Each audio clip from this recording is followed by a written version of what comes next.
Okay, so our next speaker is actually here, the guy who was in the accident before, Breaux Walker, so he'll be joining us in just a moment. But you enjoy that last one? Good? All right, so what you're able to do again during the next speaker is you can always visit pollev.com/MAK to ask questions. We'll get those queued up. And so I'm going to tell you a little bit about Breaux here. I know he's walking forward. And Breaux, you can come on stage with me if you'd like. I'm going to read a little bit about you, and we'll chat for just a couple moments before we get going. But what I'd love to know is a little bit about you before we begin. Why don't you come on up? Great. Thank you. Thanks, everyone. So why don't you tell everyone who you are, where you're from, what you do. Excellent. Thank you. Well, my morning's going very well. I woke up with a sore throat, and then I got in a car accident. So I think today's going to get better, I hope, as we go on. So thanks, everyone, for being here. Breaux Walker with Kochava.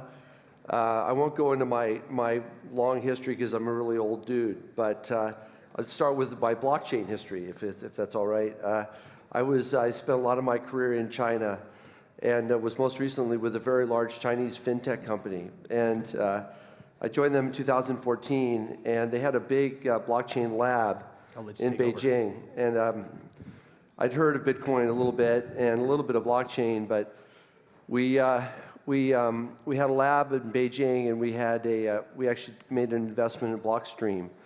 And at that time, that group from 2014 to 2016 built a number of products, and we had two main applications for blockchain at that company. One was for fraud reduction, the other was for fee reduction. And blockchain was very effective at both.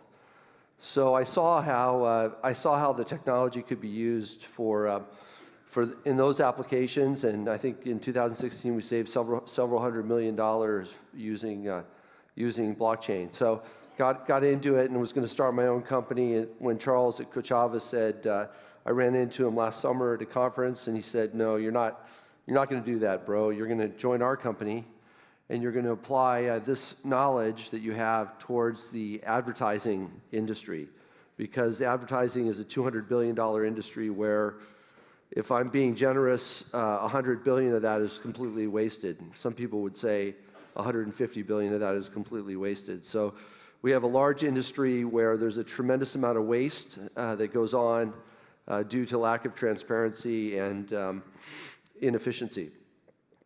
So I joined Kochava, and we have a project called XCHNG, where we have a massive and very lofty goal to put the entire digital advertising industry onto blockchain so that people can track exactly where their spend is going. When they're sending a mobile ad or a digital ad, they know exactly who's actually receiving it or who sent that ad. There's a lot of players in the industry today who are taking tolls and doing things that are not necessarily what the advertiser sort of had in mind. So that's our project, XCHNG. I'll tell you a little bit about it. I'm not going to bore people too much because this is not a hardcore ad tech in the industry, and anyone here who's been in digital advertising knows that it's quite complex, and it's very much a niche. But I'll more talk about our journey as we've started our building of the product, and then we're doing a SAFT. So this gentleman before me talked about compliance. There's a lot of moving parts. For me, similar to my Chinese company, the main thing is like who's doing something, who actually has a blockchain implementation, and people sort of maybe don't think of IBM as a sexy company, or even Microsoft or Overstock, but the people who are actually doing things in blockchain, who have implementations, to me are the sexiest people in the space, not the people writing white papers, talking about it. There's way too much talk and not enough product. So our focus is really on getting this product out the door and getting the industry to come and join us in implementation. So I'll let's go through some slides here. Let me see. So just quickly on Kochava. So as I said, we help the largest apps. If you on your phone or you look at in the iOS store or Android store, we The largest apps use us to make sure that they're spending their marketing dollars wisely. So we started in mobile, but we also do other channels in digital, desktop, and even IoT and wearables and whatnot today. But you see, we have a lot of large customers. So we're in that group of, I guess it's rather recent companies that are tokenizing. And Exchange is a subsidiary of Kochava, so it's not part of Kochava, but we have an existing business that's very healthy and thriving. But we saw that the ability for tokens and for blockchain, as I said earlier, to really improve our industry. So we're in that smaller group of existing companies who are doing ICOs. And ours is even, it's even a smaller group. Ours is a B2B play. So we're really not a consumer play, although I'll tell you how each of you, if you want to get involved, what the opportunity is for you to, through our mining model, to make money on our platform. Yeah, this slide, some of my slides are very light, so I apologize for that. This is just, excuse me, showing the size of the industry. We measure actually about $7 billion in ad spend, which sounds like a big number, but as I said, the industry is much bigger. We are one of the larger measurement companies. So when you look at companies doing ICOs or teams, I think you need to look at their background. Our company is a measurement company, so it makes perfect sense for us to be running a ledger, or sponsoring is a better way, because we're not running it. We're sponsoring this ledger. So when Charles, the CEO of Kochava, said he joined me, I really thought about not just the industry, but his background, the team's background. And to the extent that we've been in the measurement business, it made perfect sense for us to use blockchain and to do this open source project.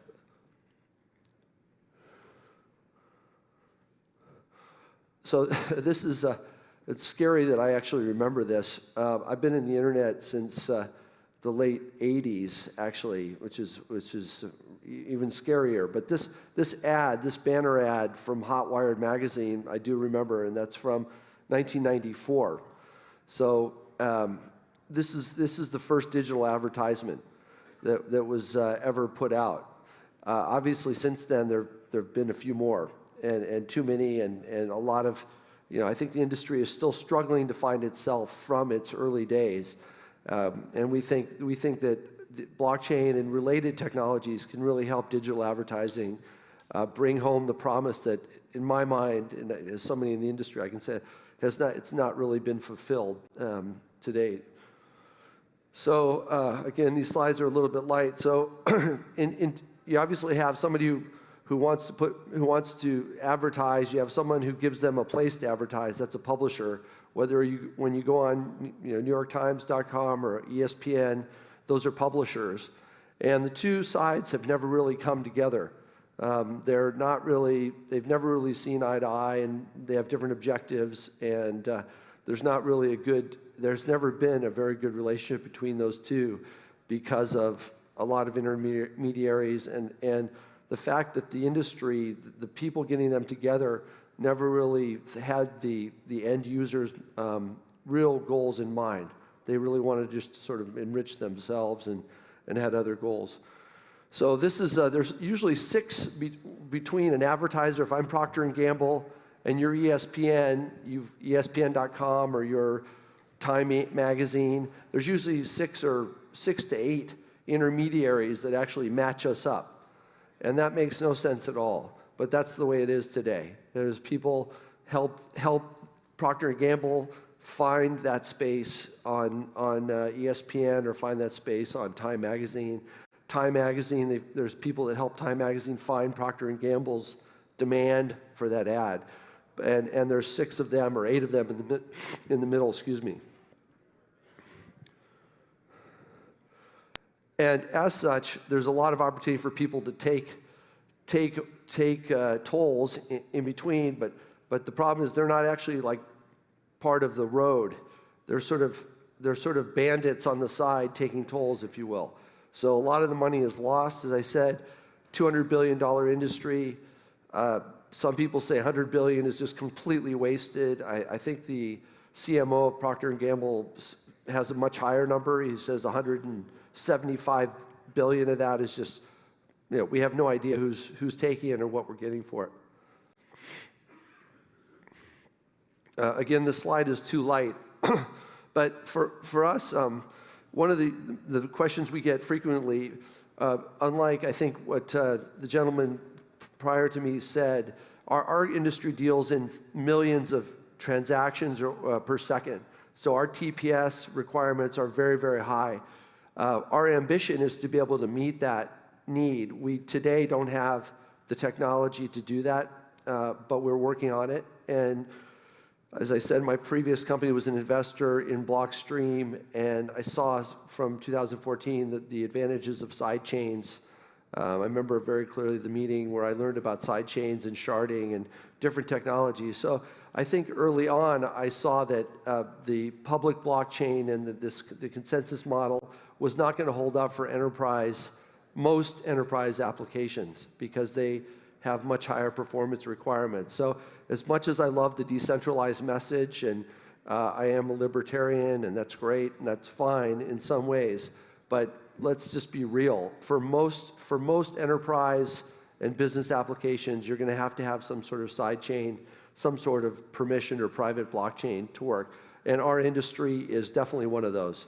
We have as high a transaction throughput requirement as any industry. There's none that has higher. If you think about you guys who are on your phone right now, you're sitting here, people are serving you ads, and multiply yourself by several billion people all over the world and many ads, the requirements are very high. So we've implemented a lot of side chain, a lot of sharding, a lot of different private, permission, however you want to say it, technology, so that our blockchain, our platform works for our industry.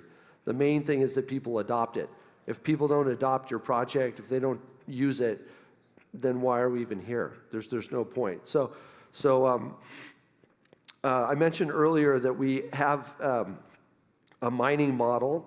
Coach Ava, we didn't have a mining model before I joined. I said, yeah, we have to have a mining model. At least, it's cool if nothing else. We can say we have miners and mining, whatever. So then it was sort of, what are we going to do for mining?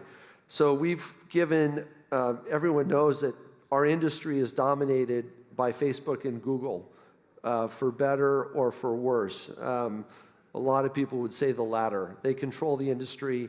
You pretty much have to work with them on their terms. There's no, if you're a small newspaper in a country town, or if you're a big publisher like ESPN or New York Times, you have to work with them on their terms. They dictate all the terms.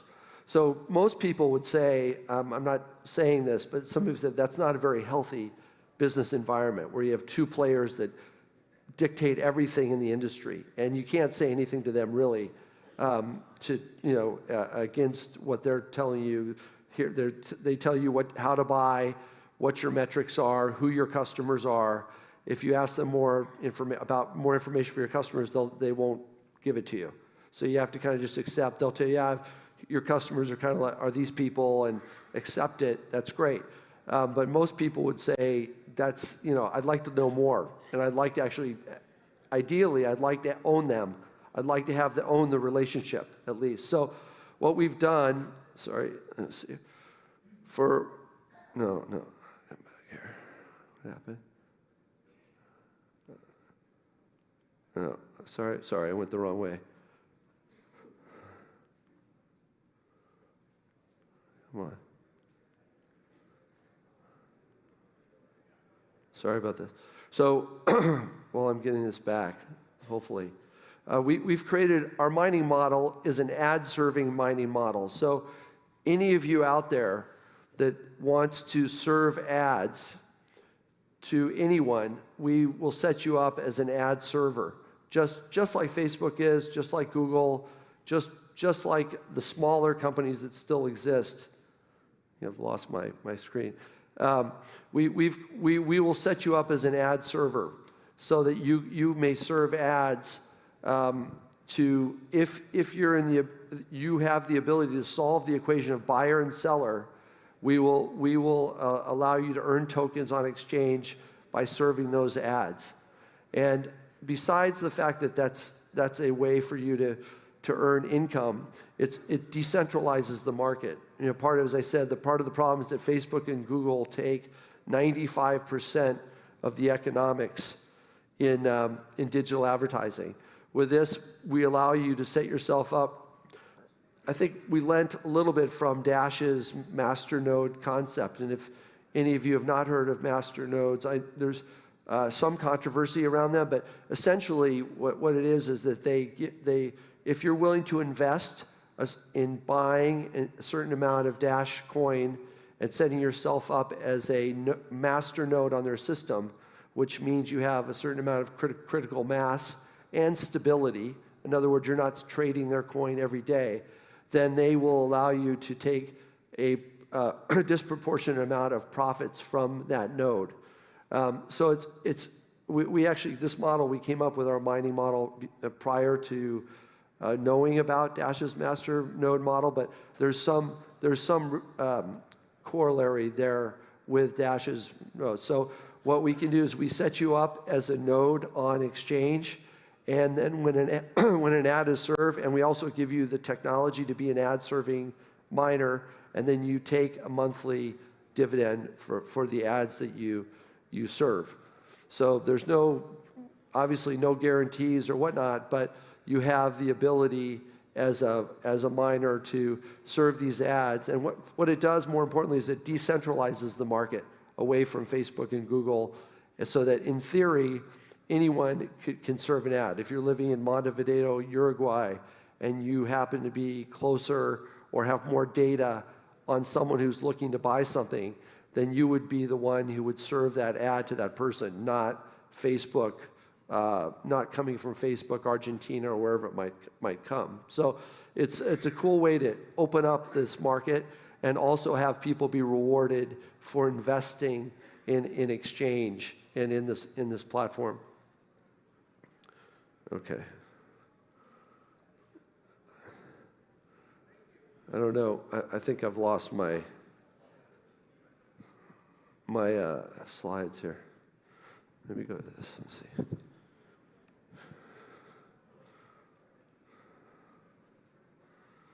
Sorry. Okay. It's working on here. Yeah, it's working. So, yeah, while we're getting this sorted out, let's just keep talking a little bit. So our focus, we have a very deep focus on the smart contract. So in advertising, there's a, can you run it for me, maybe? There's a one-page contract called an insertion order. And it's called an insertion order because newspapers, starting, who knows, thousands of years ago, used to the insertion is when they cut out an ad and like pasted it on the newspaper. So the advertising industry still runs on these mostly one-page insertion orders. So and track them through Excel spreadsheets. So we have a $200 billion industry where these transactions are happening millions per second, and they're still using the paper contracts to memorialize and as their legal contract. So what we've done is we've taken that contract and we've made it into a smart contract where it can be obviously much more dynamically manipulated or dynamically bought and sold. So if you need to, if I'm Coca-Cola and you're pick one, Pepsi, I don't know, and you want to trade a contract last minute, you want to trade the date in the contract, or you want to trade some other aspect of it, you can do that very easily using our smart contract. Today, it's not easy to do. There is some trading of advertising slots today, but it's very burdensome, and it's definitely not easy to track those changes. So what we've done is we've taken that insertion order, we made it a smart contract, and prior to the transaction and post-transaction, we've created a ledger to track that contract all the way through so that the parties can see what's happening. And this industry, the first reaction, and again, back to the non-sexy, what can we do today? Whether it's an ad agency, I'm sure people here have had different dealings with the advertising industry, or at least you've watched Mad Men, I hope, a great show. There's a lot of waste and way too many people just moving contracts from one desk to the next. So if you don't think that this, a lot of this trading and financial, sort of creating a financial market out of advertising is going to happen short term, I get it, and you're probably right. But the amount of waste and cost that goes on in agencies and other ad tech companies is massive. Just people just passing a contract from this desk to that desk to whatever. So the contracts and the payments, both of which are massively inefficient in this industry, we have a very firm goal by the end of 2019 to make a significant impact in both of those. And our partners, who are some of them very large agencies, some large ad tech companies, are all interested in that. They say, we're all under pressure. We need to reduce our costs here, both head count and just the way we execute contracts and we execute payments. And so our short-term goal is really by the end of 2019 to make a significant impact on our partners' bottom line just by using smart contracts and the whole process of moving contracts through the supply chain. Whereas I say today, it's a piece of paper typically and an Excel spreadsheet. And the amount of passing around between everyone is mind-boggling. It's insane. In other industries, financial services, where I came from, or many other supply chain, that stopped a long time ago. In advertising, it still happens. And different groups, and the RFP to the PO, to the IO, to this, it's a nightmare. So our very firm and concrete goal, we are starting our SAFT next month. With the project, we've been in development a long time. We obviously have 200 people in our company, and a good number of those are working on this project. Our goal is to go live at the end of this year, and then by the end of 2019 to start having real benefits, showing real benefits at a minimum, the way these contracts are processed and the way payments and contracts flow in the digital advertising industry. So I had some other slides, but I don't want to go too long. I'd rather just take questions. And we have some other tech in there. I'm happy to send anyone a white paper. You can just read through it yourself. I think it's like 50 pages. And I'm happy to answer any other questions. So maybe from there, I'll just open it up to Q&A if anyone has any questions. Just come see me. After this, I'll send one to you. I think we still have an email wall for our white paper. I'm sorry about that. It's not really my choice. Our council, we're a bit more conservative because we have a very healthy ongoing business. So unlike other companies, I think we use there's a lot of sort of things we do, and we have competitors. So we have an email wall, but it's just XCHNG.com, XCHNG. No vowels. We cut all the vowels out and make it easier for you guys. Exchange.io, and you send me your email, and then I'll send you our white paper. That's the best way. Any other questions? Okay, thank you, everyone. All right, let's give them a hand. Nicely done. Thank you. Thank you, sir. All right, I'll take that. Yes.